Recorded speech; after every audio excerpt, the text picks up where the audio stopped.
the course of our investigation, our team has provided a number of theories and perspectives regarding the content we are researching.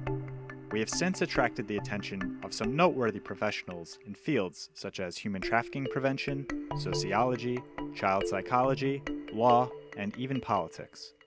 Today, we are proud to share with our growing audience a testimonial from an esteemed researcher, Dr. Judith Reisman. Dr. Reisman has an extensive and impressive background, a lifetime of research and passionate work against pornographers and the pseudoscience of Alfred Kinsey and the Kinsey Institute. She has authored several best-selling publications, including Sexual Sabotage in 2010, and is frequently cited by dozens of world-renowned publications. Dr. Reisman is also considered an expert witness on court cases involving pornography and media issues relating to culturalized sexualization and fetishism. Needless to say, she is certainly also an expert on the subjects we are investigating, and it's an honor to have her give us a testimonial regarding the subject at hand. Without further delay, we now present an Investigating YouTube exclusive, Dr. Judith Reisman.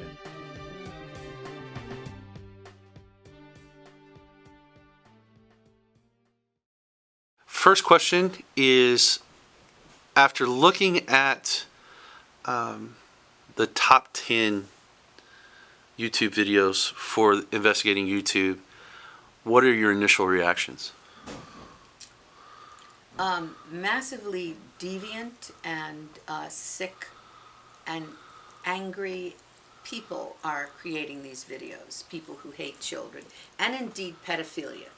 People who are involved themselves or who are partial to abuse of children, both physical and sexual. That is clear through all these materials. There is no other alternative explanation for the kinds of things that are on these videos.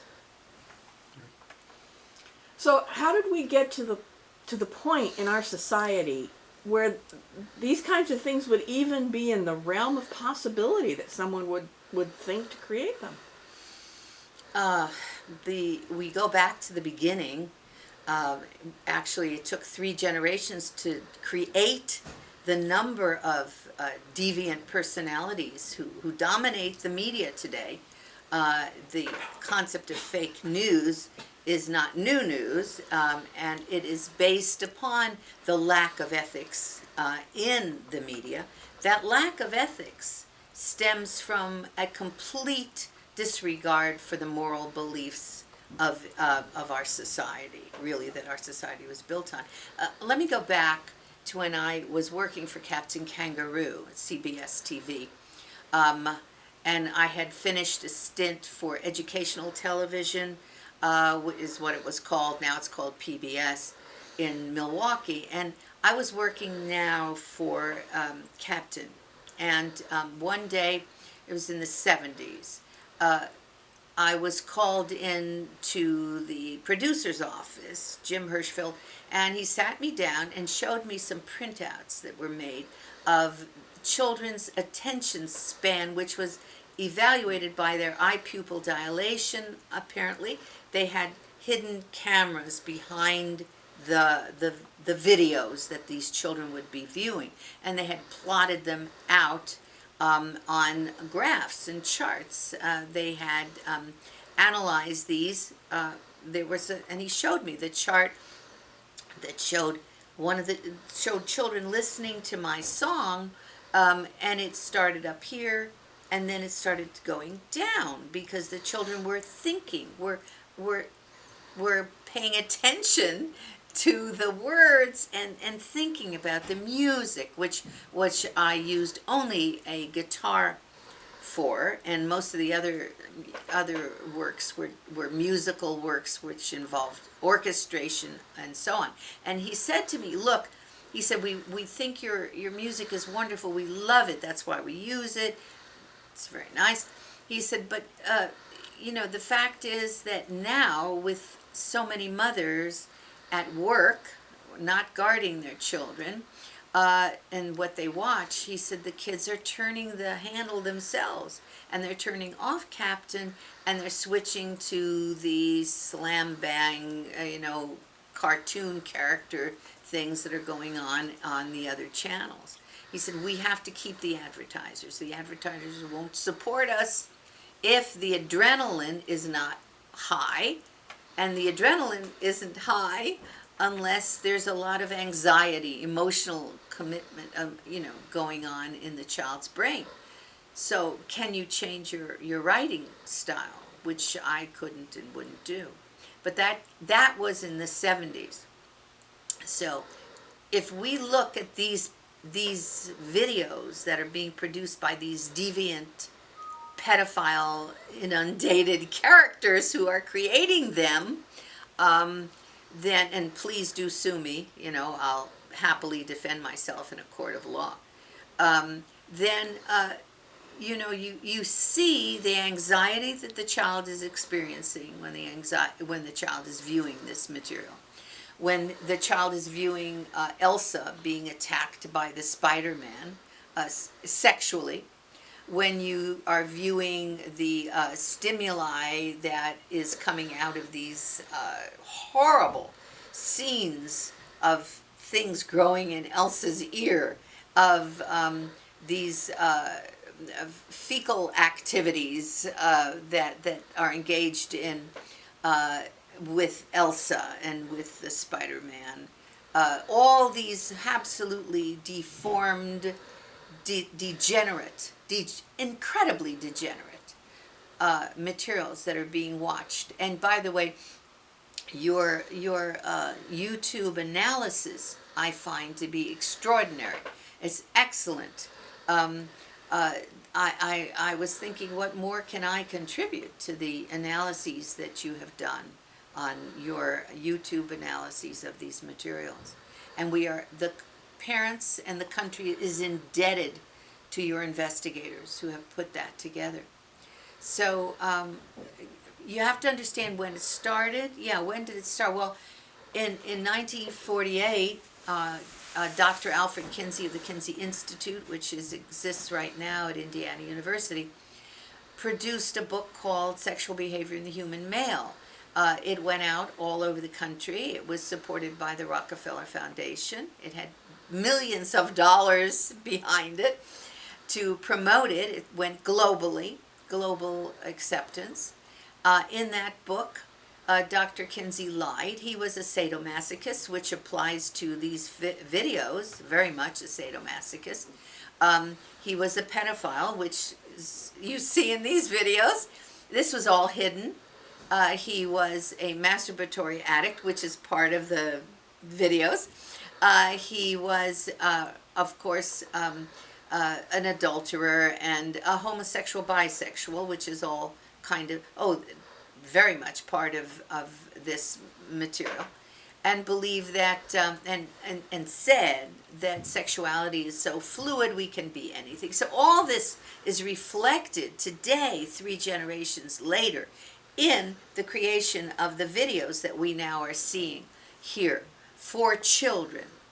Now, the main thing, of course, was that Kinsey also, as I said, was a pedophile. We know that because he was involved in the sexual torture, rapes of at least 317 to 2,035 infants and children, 2 months of age to 14 years of age, for so-called orgasms. So this is a long way of saying all of this began to move into the culture. Hugh Hefner said that he was a virgin himself until age 22, which was common at that time.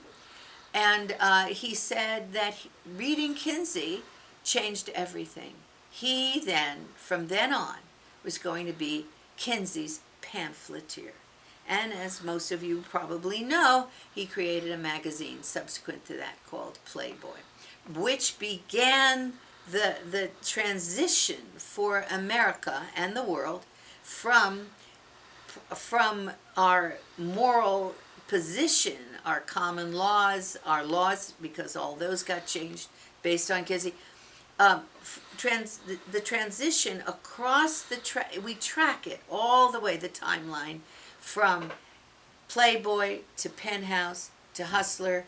Each each period of time closing and closing to today's bludgeoning pornography, and eventually things like today, these videos by Disney, or if not by Disney, approved by Disney. I remember in Playboy there was a nude girl about supposedly about 7 years of age, lying on Disney sheets.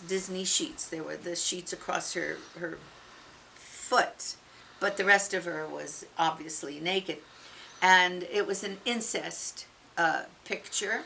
She was a real girl, and it was an incest picture. I won't quote it here because it's obscene, but it urged incest, and it urged rape of this little girl.